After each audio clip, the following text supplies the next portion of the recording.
Good morning students. Welcome back in botany class. आज ये जो सब्जेक्ट मैं पढ़ा रही हूँ ये बीएससी फर्स्ट ईयर के स्टूडेंट्स के लिए है। वैसे तो हम इसे जूम क्लास में कर चुके हैं, लेकिन कुछ स्टूडेंट्स ऐसे थे जो किसी कारणवश जूम क्लास नहीं अटेंड कर पाए, तो वह ये वीडियो देख के भी लाभान्वित हो सकते हैं। तो आइए चलते हैं, हम ये एल्गी के बारे में आपको बताएंगे। और एल्गी जो है मैं आपको बता दूं, ये आपका एक पेपर है जिसमें आपको एल्गी, लाइकन और ब्रायोफाइट के बारे में पढ़ना है।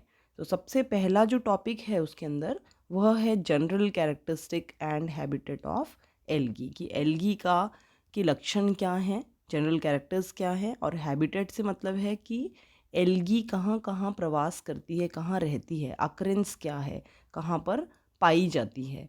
तो ये टॉपिक जो है आज हम इस वीडियो के द्वारा कवर करेंगे।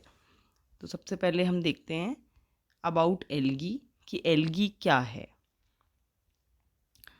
एल्गी, जैसे कि आपको पता भी होगा, आपने पिछली क्लासेस में स्कूल में भी पढ़ा होगा, एल्गी ऐसा ग्रुप है जिसमें कि क्लोरोफिल पाया जाता है। क्लोरोफिल एक पिगमेंट है जो कि ग्रीन कलर का होता है मोस्टली, वो पाया जाता है। और जो एल्गी की बॉडी है वह थैलॉइड है, मतलब थैलस नुमा है, और उसमें कोई डिफ्रेंसिएशन नहीं पाया जाता, उसमें कोई रूट, स्टेम या लीव्स का विभाजन आपको देखने के लिए नहीं मिलता। तो इस प्रकार के पौधे जो कि ये विभाजन नहीं दर्शाते हैं, वे सारे पौधे थैलॉइड प्लांट कहलाते हैं। तो एल्गी जो है वह एक तरीके से क्लोरोफिल कंटेनिंग थैलॉइड प्लांट होता है।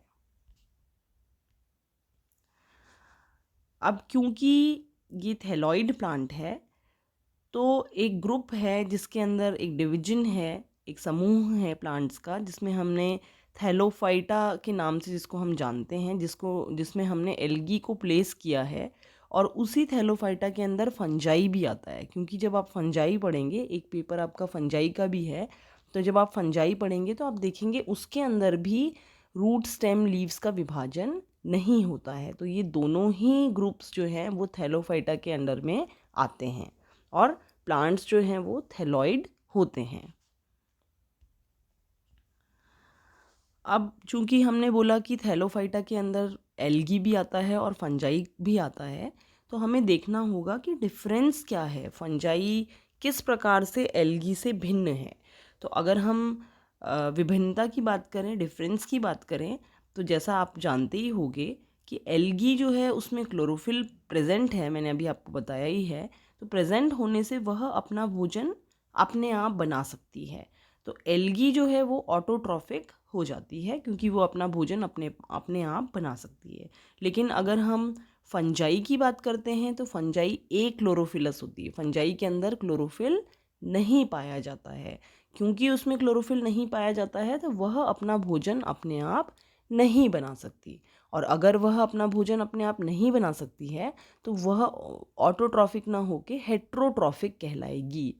और हेट्रोट्रॉफिक में फिर उसका जो मोड ऑफ न्यूट्रिशन है, उसका जो भोजन प्राप्त करने का तरीका है वह अलग होगा। जैसे कि वह पैरासाइट हो सकती है, वह किसी दूसरे प्लांट के ऊपर रह सकती है परजीवी की तरह, या वह सैप्रोफाइट हो सकती है, वह जो प्लांट्स जो डेड हो जाते हैं या एनिमल्स जो डेड हो जाते हैं उसका ऑर्गेनिक मैटर भी यूज़ करती है एल्गी। तो सैप्रोफाइट्स भी हो सकती है, पैरासाइट भी हो सकती है। तो कहने का तात्पर्य यह है कि वह हेट्रोट्रॉफिक होती है, वह अपना भोजन अपने आप नहीं बना सकती। यही मेन दोनों में डिफरेंस है, एल्गी में और फंजाई में।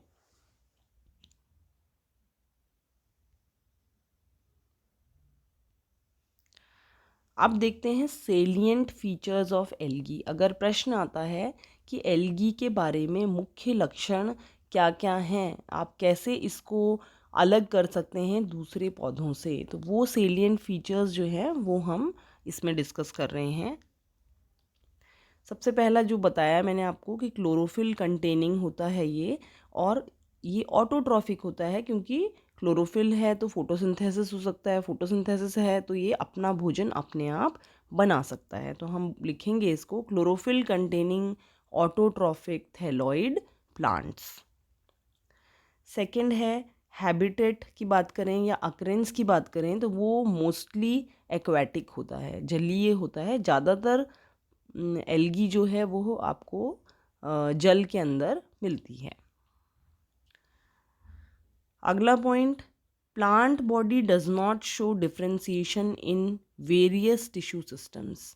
जब इसमें रूट स्टेम का विभाजन नहीं है और दूसरा आपने देखा कि ये जलीय होती है, तो यहाँ पर सेल्स का या टिश्यू का डिफ्रेंसिएशन भी नहीं पाया जाता। तकरीबन सेल्स एक ही प्रकार के होते हैं। उसमें कहने का मतलब ये है कि जैसे जो बड़े पौधे हैं उनके अंदर आपको वस्कुलर सिस्टम आपको देखने को मिलता है, जाइलम फ्लोएम देखने को मिलता है, जहाँ जाइलम का काम होता है वाटर का ट्रांसपोर्टेशन करना, फ्लोएम का काम होता है फूड का ट्रांसपोर्टेशन करना।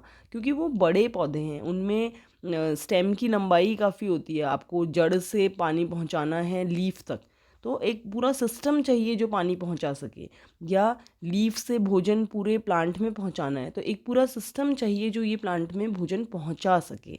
पर चूंकि एल्गी जो है वो बहुत छोटी होती है, उस हिसाब से उस कंपैरिजन में इतनी बड़ी नहीं होती है, तो इसलिए वहाँ पर इतने डिफ्रेंसिएशन की आवश्यकता नहीं होती है और वहाँ पर काम आपके बिना डिफ्रेंसिएशन के भी चल जाता है। क्योंकि एक तो जलीय है तो ट्रांसपोर्टेशन वगैरह की ज़रूरत ही नहीं है, पानी में ही है तो हर सेल अपना एब्जॉर्प्शन कर सकता है, तो इसलिए वहाँ पर डिफ्रेंसिएशन नहीं पाया जाता।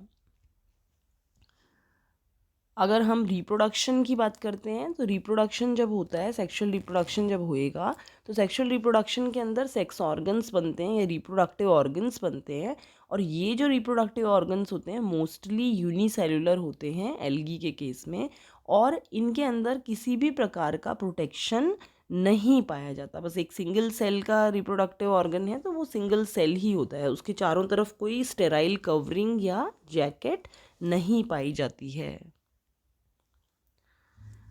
एम्ब्रियो जो है वो भी नहीं बनता at the time of gametic union. जो फर्टिलाइजेशन, जब रिप्रोडक्शन, सेक्सुअल रिप्रोडक्शन होता है तो दो गैमीट्स मिलते हैं, फ्यूज़ करते हैं और फर्टिलाइजेशन करके जाइगॉट बनाते हैं।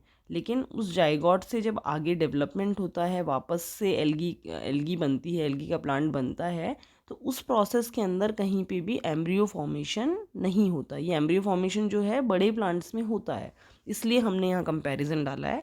तो ये एम्ब्रियो फॉर्मेशन यहाँ पर नहीं पाया जाता। एल्गी जो है वो ऑल्टरनेशन ऑफ जनरेशन शो करती है। ऑल्टरनेशन ऑफ जनरेशन से तात्पर्य होता है कि हेप्लॉइड और डिप्लॉइड जनरेशन्स फॉर्म होना, मतलब स्पोरोफिटिक और गैमेटोफिटिक जनरेशन्स का फॉर्म होना।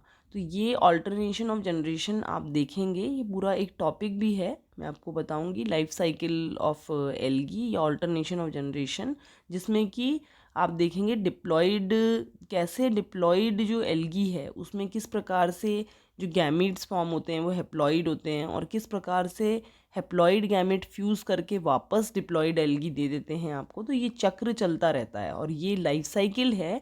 और लाइफ साइकिल जो जीवन चक्र है एल्गी का, उसमें गैमेटोफिटिक और स्पोरोफिटिक जो फेजेस हैं या हेप्लॉइड और डिप्लॉइड जो फेजेस हैं वो आपस में ऑल्टरनेट करती हैं। पहले सब मान लीजिए स्पोरोफिटिक फेज़ आई, तो फिर उसके बाद उससे गैमेटोफिटिक फेज़ आएगी, फिर गैमेटोफिटिक से वापस स्पोरोफिटिक आएगी। तो ये जो चक्र है ये चलता रहता है। तो इस प्रकार से हमने देखा, ये आपको हमने यहाँ पर एल्गी के जनरल कैरेक्टर्स के बारे में बताया है। अगले वीडियो में हम इसमें अकरेंस या जो एल्गी का हैबिटेट है उसके बारे में जिक्र करेंगे।